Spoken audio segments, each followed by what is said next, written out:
Hi, my name is Andre Wiljack. I'm 30 years old, and until 3 years ago, I believed that no matter what happened in life, my parents would always stand beside me.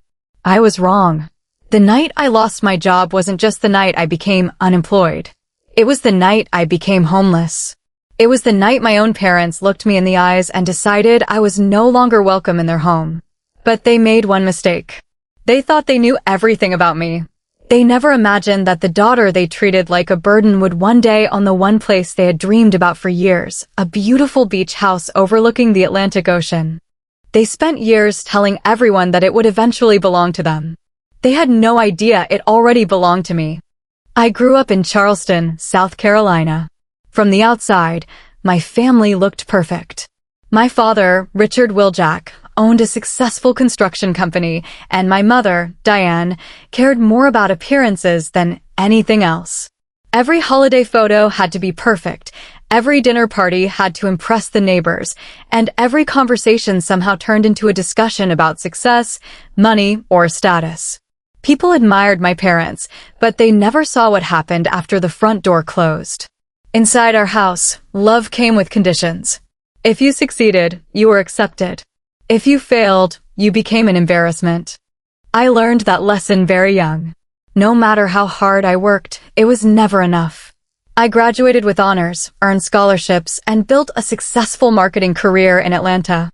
I worked for the same company for nearly 6 years, earned promotions, and built a life completely on my own. I paid every bill myself and never asked my parents for money. Still, every phone call with them ended the same way. Dad asked when I would get another promotion. Mom asked when I would buy a bigger house. Neither of them ever asked if I was happy. Then one Friday morning, everything changed. Our company merged with another corporation, and my entire department was eliminated. It didn't matter how hard I had worked or how loyal I had been. Within 10 minutes, I was unemployed. I sat in my car staring at the steering wheel, trying to process what had happened. The hardest part wasn't losing my job. The hardest part was knowing I had to tell my parents. When I called, Mom was silent for several seconds before asking what I had done wrong. Dad immediately assumed I hadn't been valuable enough to keep. Neither of them asked if I was okay. Neither of them asked whether I needed help. They simply treated my unemployment as proof that I had somehow failed. Over the next month, I applied for hundreds of jobs. I updated my resume, contacted recruiters, attended online interviews, and cut every expense I could. But my savings disappeared faster than I expected. When my apartment lease ended, I had no choice but to ask my parents if I could stay with them temporarily until I found another job. Dad agreed, but his voice made it clear I wasn't welcome. The moment I arrived home, I realized nothing had changed. Dad's first question wasn't how I was doing. He wanted to know how long I planned to stay. Mom looked at my suitcases as though they were an inconvenience sitting in her hallway. I promised them I would leave as soon as I found another position, and I meant every word. Every morning I woke up early, searched for jobs, answered emails, and prepared for interviews. I cooked dinner, cleaned the kitchen, and tried my best not to become a burden. Yet every evening Dad asked the same question. Any interviews? When I answered no, he simply nodded with disappointment. A week later, my younger brother Ethan moved back home after another failed relationship. Unlike me, he had spent years depending on our parents. Dad paid his credit card bills, bought him expensive gifts, and even transferred thousands of dollars into his account whenever he asked. Nobody questioned him. Nobody called him lazy. Instead, Mom cooked his favorite meals and treated him like a guest of honor. Watching the difference between us finally opened my eyes. This had never been about responsibility. It had never been about hard work. My parents had simply chosen favorites years ago. 3 weeks after moving back, I finally received an invitation for an interview with a large marketing company. It wasn't my dream job, but it was a real opportunity. For the first time in weeks, I felt hopeful. I spent the weekend preparing. I researched the company, practiced interview questions, and ironed my clothes for Monday morning. That Sunday evening, Mom knocked on my bedroom door and asked me to come downstairs. Dad was already waiting in the living room. The atmosphere felt strangely cold. We've made a decision, Dad said. I smiled nervously. My interview is tomorrow. That doesn't change anything. I frowned. What do you mean? You've been here long enough. I've only been here a few weeks. It's time for you to leave. I honestly thought I had misunderstood him. Tonight? Yes. Dad, I have nowhere else to go. That's your responsibility. I'm your daughter. You're also 30 years old. I lost my job. And now it's time to deal with the consequences. I turned toward Mom, expecting her to stop him. She quietly looked away. Maybe this is the motivation you need. Those words hurt more than anything Dad had said. Motivation? I had spent every day searching for work. I had never stopped trying. Dad walked upstairs and returned carrying my suitcases. He placed them beside the front door before opening it. Outside, heavy rain poured across the driveway. I'll leave after my interview tomorrow, I pleaded. No. Just one more night. No. I'll sleep in my car after the interview. No. Every answer was the same. No. Ethan stood in the hallway watching everything happen. Instead of helping me, he smirked and said, "Maybe this is what finally teaches you independence."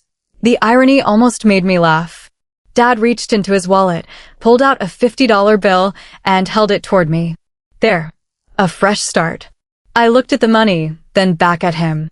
You really think $50 replaces having parents? He didn't answer. He simply waited. I picked up my suitcases, walked through the front door, and stepped into the rain. A second later, I heard the lock click behind me. I stood there hoping someone would open the door again. Nobody did. I loaded my luggage into my SUV and sat behind the steering wheel. I had $53 left in my bank account, no job, no home, and no family willing to stand beside me. For nearly an hour, I just sat there while the rain hit the windshield. Then one memory came back to me. My grandmother, the ocean, and the old beach house where we had spent every summer together. Without really thinking, I started the engine and drove toward the coast. I had no idea that by sunrise I was about to discover the biggest secret my family had hidden from me, and that secret was about to change my life forever. As I drove along the quiet coastal highway, the rain slowly began to disappear. The closer I got to the ocean, the calmer I felt. It was strange. Just an hour earlier, I had been standing outside my parents' house wondering where I would sleep.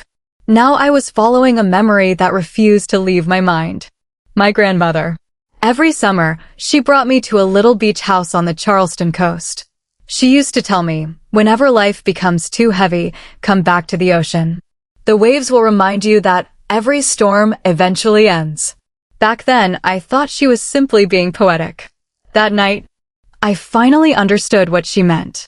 I turned onto the narrow road leading to the beach community. Most of the houses had changed over the years.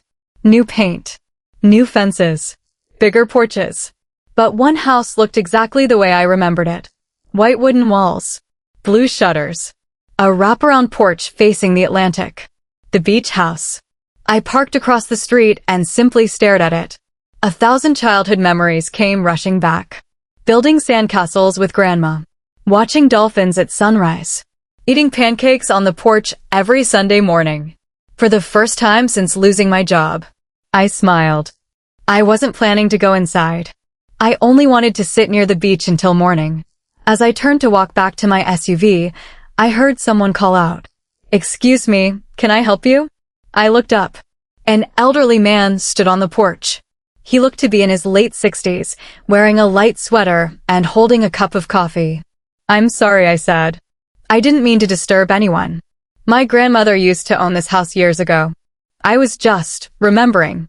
He studied my face for a moment. "What was your grandmother's name?" "Margaret Thompson."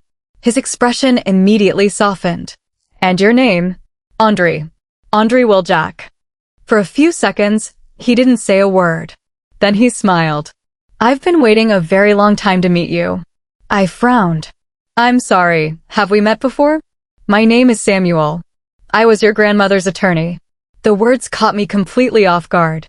"My grandmother's attorney?" He nodded. "Please, come inside.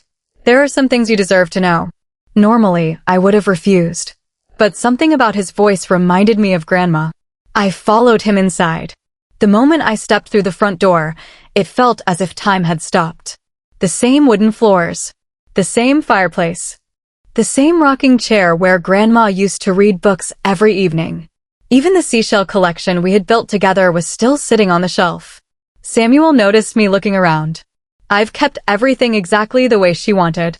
He disappeared into another room and returned carrying a thick leather folder. He carefully placed it on the dining table. I've protected this for 3 years. For me, yes.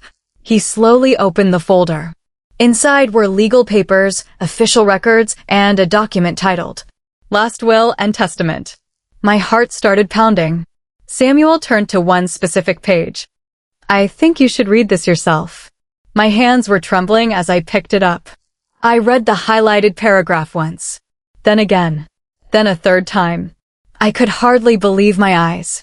I leave my beachfront property located at Seabreeze Point solely to my granddaughter, Andree Will-Jack. I looked at Samuel in complete disbelief.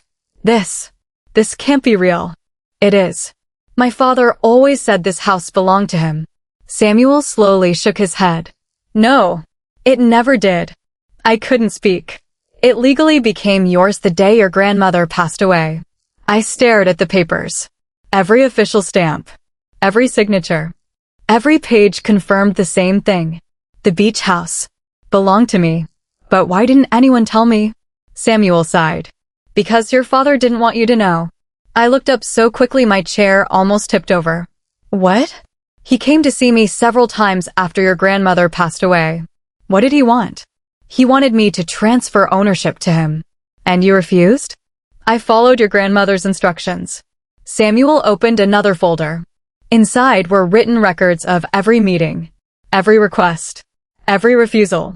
One sentence immediately caught my attention.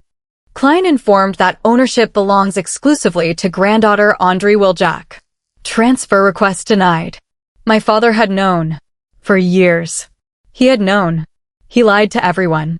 He told relatives the beach house would eventually belong to him. He talked about retiring there. He even invited business partners to admire it. All while knowing it was never his. Samuel quietly handed me a sealed envelope. There's one more thing. Your grandmother asked me to give you this only when the time was right. I carefully opened it. Inside was a handwritten letter. The moment I recognized Grandma's handwriting, I couldn't stop the tears. My dearest Andree, if you're reading this, it means life has probably tested you in ways I hoped it never would. Please remember something that nobody can ever take away from you. Your worth has never depended on your career, your income, or anyone else's approval. The people who truly love you will stand beside you when you have everything. And especially when you have nothing. I had to stop reading. I covered my face and cried. Only a few hours earlier, my own parents had thrown me into the street. Now, a woman who had been gone for years was still protecting me. Samuel quietly waited until I had calmed down. Then he slid one final document across the table. The property deed. I opened it slowly. There it was. One single name. Owner, Andree Will-Jack. No shared ownership. No conditions. No hidden clauses. It was mine. Completely mine. Samuel smiled gently. Your grandmother believed this house would one day become the place where you rebuilt your life. I looked around the room again. For the first time since losing my job, I didn't feel homeless anymore. I finally understood why Grandma had always called this place home. Because a home isn't where people let you stay. A home is where you never have to earn your place. That night, I slept in the same bedroom where Grandma used to tell me bedtime stories. For the first time in weeks, I slept without fear. I had no idea that over the next few days, my parents were about to discover a truth that would completely destroy the lie they had been living for years.